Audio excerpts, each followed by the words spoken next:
All right.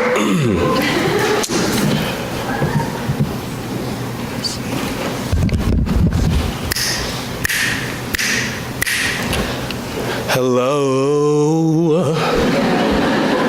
Can you hear me? That was an honest question. Can we hear me? Can you hear me? Awesome. All right. Well, as you could probably tell from my vocals, I'm not qualified to sing any melodies for you all. But as a graduating senior, I am qualified to speak a bit about the very reason you all are here today, making a final decision. Now, it's been a long journey for you all, so I want you to do me a favor. Turn to the person next to you and just say, "We made it. We made it. We made it." There we go. There we go. There we go.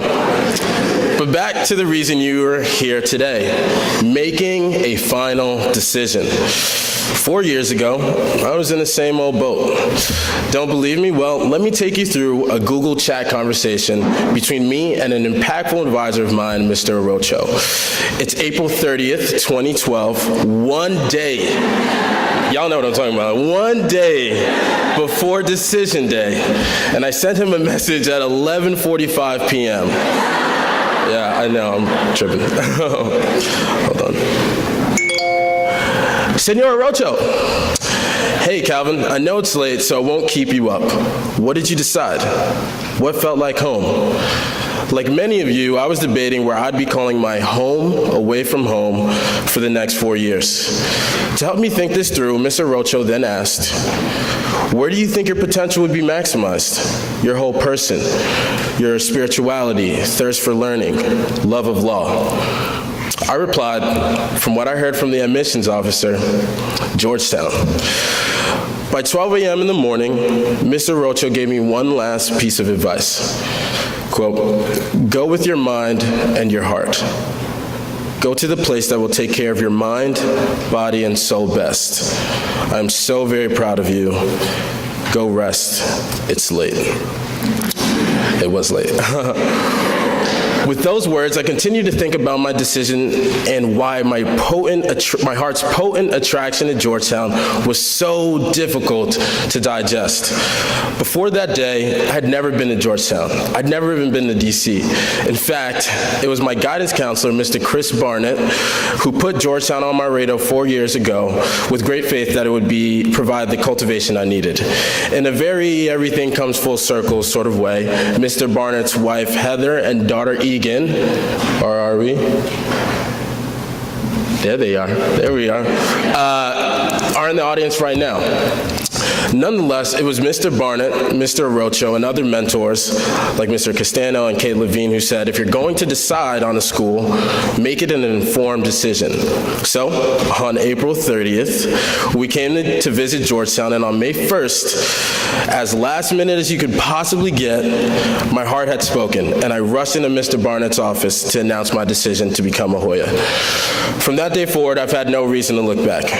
Now, I share this narrative to highlight that, despite my positioning here, you and I have a lot in common. Even so, the biggest difference lies in this reality. I had a decision, you have a decision. 4 years ago, I made a decision to come to Georgetown, and I regret it every single day. I'm totally kidding. I'm totally kidding. Some of your reactions were priceless, though, so thank you. Thank you. Appreciate that. So we'll try that again.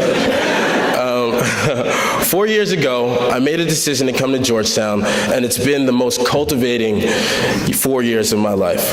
Upon arrival in fall 2012, I can just recall my parents' nervous excitement as their second son was preparing to officially chase the dream.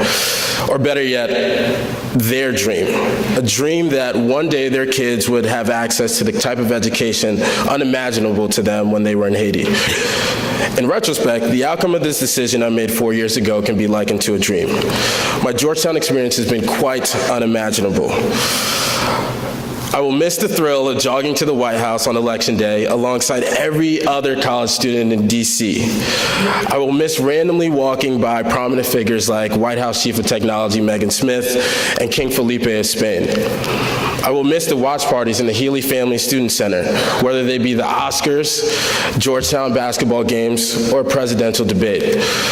I will miss saying the big goodbyes to my friends like Cole Seiler, who was off to play Major League Soccer, or my buddy Joshua Smith, as he took off for the NBA draft. I will miss discussing with my roommate, Ben, where we should hold a promotional photo shoot for our radio show Beats. $, that is. Or discussing with Mike what it's like to compose a documentary about two of the best 13-year-old boxers in the country on the other side of DC.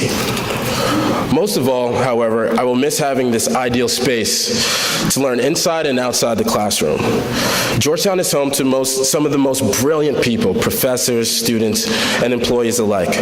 Inside the classroom, I've been fortunate to learn from the greats. When I say greats, I think of Professor Wagner, who served at the World Bank for years, and whose Wealth and Poverty course allowed me to research potential solutions to Haiti's economic fragility. I think of Professor Chatlin and Professor Howard, who've both highlighted how the recent death of unarmed African Americans relates directly to their respective subjects, the history of civil rights, and prisons and punishments. I think of Professor Cookson, whose education policy course encouraged me to explore how policy can help improve education for students who went to an underfunded middle school like me. But again, learning takes place outside the classroom. Georgetown has proven to be a fruitful educational landscape in this regard, full of entrepreneurs and doers. I think of my friend Donish, who sparked my current interest in entrepreneurship by inviting me to build an app freshman year. I think of my friend Helen, who founded the Own It Summit, a summit dedicated to bridging the gap between female leaders of the 21st century and students here who have always admired them. I think of Keegan and Camley, who spearheaded a diversity conference every year with the McDonough School of Business, where one year Shaquille O'Neal spoke. I think of Sarika, who as a freshman proceeded to direct a show for our theater program. I think of Malia, there she is, Malia, Che, Will, and Allie, now they're all here, all of my graduating co-upper management members at Hoya Snacksa, an entirely student-run, who've decided everything from marketing to purchasing for our entirely student-run convenience store.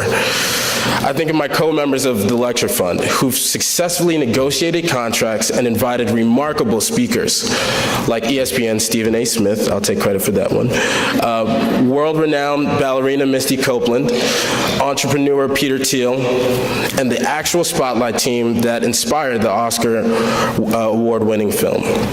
Truthfully, the above descriptions echo my conversations with my friends back home, which always revert back to how unique my Georgetown experience has been. No one else back home has been able to narrate how they met Supreme Court Justice Sonia Sotomayor, former President Bill Clinton, the CEO of Chipotle, we all love Chipotle, the CEO of Michael Kors, Kenan Thompson from SNL, John Mulaney and Nick Kroll, Eric Spoelstra of the Miami Heat, or actress Rosario Dawson. No one else back home can describe the excitement I feel knowing that my goal of bringing Grammy-nominated artist Wale has succeeded thanks to a partnership with a local music festival, Trelectro, and Complex Magazine, and ultimately the Lecture Fund. If you're around, that'll be our 3rd annual Arts and Politics lecture. Feel free to come through. Though I made my decision almost 4 years ago, my gratitude for my Georgetown experience continues to take me back to May 1st, 2012. 4 years from now, each of you brilliant individuals will have an equally retrospective experience.